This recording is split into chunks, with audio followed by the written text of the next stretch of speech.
Hello ವೀಕ್ಷಕರೇ, ನಮಸ್ಕಾರ. Welcome back to my channel. ನೀವಿವಾಗ ನೋಡ್ತಾ ಇರೋದು, ಇದು ಒಬ್ಬರು ನನಗೆ ಆರ್ಡರ್ ಕೊಟ್ಟಿದ್ದರು. ಕಸ್ಟಮೈಸೇಷನ್ ಮಾಡಿಸ್ಕೊಂಡಿರೋವಂತಹ ಬಳೆ ಇದ್ದು ಅವ್ರದ್ದು ವೆಡ್ಡಿಂಗ್ ಇದೆ. ಸೊ ಲೆಹಂಗಾಗೆ ಮ್ಯಾಚಿಂಗ್ ಅಂದ್ಬಿಟ್ಟು ಈ ರೀತಿ ಕಲರ್ ಕಾಂಬಿನೇಷನಲ್ಲಿ ಮಾಡಿಸ್ಕೊಂಡಿದ್ರು. ಅವ್ರು ನನಗೆ ಫೋಟೋ ಕಳಿಸಿದ್ರು ಲೆಹಂಗದು. ಈ ಕಲರ್ ಕಾಂಬಿನೇಷನಲ್ಲಿ ಮಾಡಿಕೊಡಿ ಅಂದ್ಬಿಟ್ಟು ನಾನು ಡಿಸೈನ್ಸ್ ಎಲ್ಲ ಕಳಿಸಿದ್ದೆ ಅವ್ರಿಗೆ, ವಾಟ್ಸಪ್ ಮಾಡಿದ್ದೆ. ಸೊ ಈ ಡಿಸೈನ್ನ ಸೆಲೆಕ್ಟ್ ಮಾಡಿಕೊಂಡು ಈ ಕಲರ್ ಕಾಂಬಿನೇಷನಲ್ಲಿ ಅವರು ಮಾಡಿಸ್ಕೊಂಡಿದ್ದಾರೆ. ಹೇಗಿದೆ ಬ್ಯಾಂಗಲ್ಸ್ ಅಂತ ಹೇಳಿ.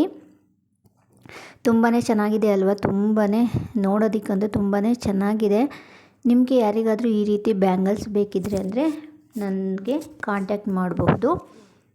ನೋಡಿ ಎಷ್ಟು ಚೆನ್ನಾಗಿದೆ ಅಂದ್ಬಿಟ್ಟು. ಇದು ವೀಡಿಯೋಸ್ ನಿಮಗೆ ಮೇಕಿಂಗ್ ವಿಡಿಯೋ ನಾಳೆ ಇಲ್ಲ ನಾಡಿದ್ದು ಬರುತ್ತೆ. ಇದು ನಾನಿವಾಗ ಜಸ್ಟ್ ಯಾವ ರೀತಿ ಇದೆ ಬ್ಯಾಂಗಲ್ಸ್ ಅಂತ ತೋರಿಸೋದಕ್ಕೋಸ್ಕರ ಒಂದು ಚಿಕ್ಕ ವಿಡಿಯೋನ ಮಾಡಿದ್ದೀನಿ.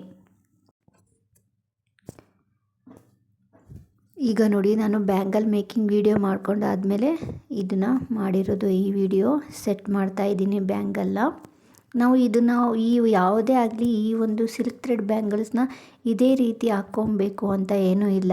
ನಾವು ಯಾವ ರೀತಿ ಬೇಕಾದರೂ ಸೆಟ್ ಮಾಡಿ ಇದನ್ನು ನಾವು ವೇರ್ ಮಾಡಬಹುದು. ಮಧ್ಯದಲ್ಲಿ ಕಾಣ್ತಾ ಇದೆ ಅಲ್ವಾ, 2 ಕಟ್ ಬ್ಯಾಂಗಲ್ಸ್ 2. ಸೊ ಈ 2 ಕಟ್ ಬ್ಯಾಂಗಲ್ನ ಒಂದು ಸಿಂಗಲ್ಲಾಗಿ ಕಡ ಟೈಪಾಗಿ ಕೂಡ ನಾವು ಇದನ್ನು ಹಾಕ್ಕೊಳ್ಬಹುದು. ತುಂಬಾ ಚೆನ್ನಾಗಿರುತ್ತೆ. ಈಗ ಡ್ರೆಸ್ ಮೇಲೆ ಇದ್ರ ಮೇಲೆಲ್ಲ ಹಾಕ್ಕೊಳ್ಬೋದು. ಕಡ ಟೈಪು ಸಿಂಪಲ್ ಮತ್ತು ಎಲಿಗೆಂಟ್ ಲುಕ್ ಕೊಡುತ್ತೆ. ತುಂಬಾ ಚೆನ್ನಾಗಿರುತ್ತೆ. ನೋಡಿ ಈ ರೀತಿ ಬರುತ್ತೆ. ತುಂಬಾ ಚೆನ್ನಾಗಿದೆ. ಇದು ಒಂದು ಕೈಗೆ ಒಂದು ಸೆಟ್ಟು, ಇನ್ನೊಂದು ಸೆಟ್ಟು ಮಾಡಬೇಕು. ಈ ರೀತಿ ನೋಡಿ, ತುಂಬಾ ಚೆನ್ನಾಗಿದೆ ಅಲ್ವಾ? ನೀವಿನ್ನೂ ನನ್ನ ಚಾನಲ್ನ ಸಬ್ಸ್ಕ್ರೈಬ್ ಮಾಡ್ಕೊಂಡಿಲ್ಲ ಅಂದರೆ ಪ್ಲೀಸ್ ಸಬ್ಸ್ಕ್ರೈಬ್ ಮಾಡ್ಕೊಳ್ಳಿ. ಇನ್ನೂ ಹೆಚ್ಚು ಈ ರೀತಿ ವಿಡಿಯೋಗಳು ಬರ್ತಾ ಇರುತ್ತೆ. ಸೊ ಈ ವಿಡಿಯೋ ನಿಮಗೆ ಇಷ್ಟ ಆಗಿದರೆ ಪ್ಲೀಸ್ ಲೈಕ್ ಮಾಡೋದನ್ನು ಮರಿಬೇಡಿ. ಹಾಗೆ ಸಬ್ಸ್ಕ್ರೈಬ್ ಮಾಡಿಕೊಂಡು ಸಪೋರ್ಟ್ ಮಾಡಿ. ಇಷ್ಟೊತ್ತು ವಿಡಿಯೋ ನೋಡಿದ್ದಕ್ಕೆ ಧನ್ಯವಾದಗಳು. Thank you.